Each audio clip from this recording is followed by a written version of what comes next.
কি হয়েছে তোর?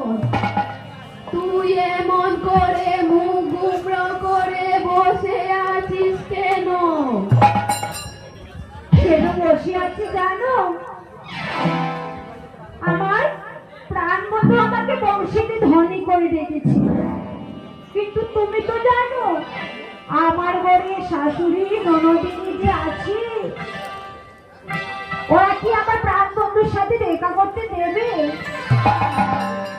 কি জানো বুড়িমা, ওরা আমাকে জুড়ে জুড়ে শ্বাস পর্যন্ত নিতে দেয় না। কেন জানো? আমার শাশুড়ি নাকি সেই গোবিন্দ নাম রটনা করে, তাই ওরা জুড়ে জুড়ে আমাকে শ্বাস নিতে দেয় না। আর আমি আমার প্রাণ বন্ধুর সাথে কিভাবে দেখা করতে যাবো, তার একটা উপায় করে দাও না বুড়িমা।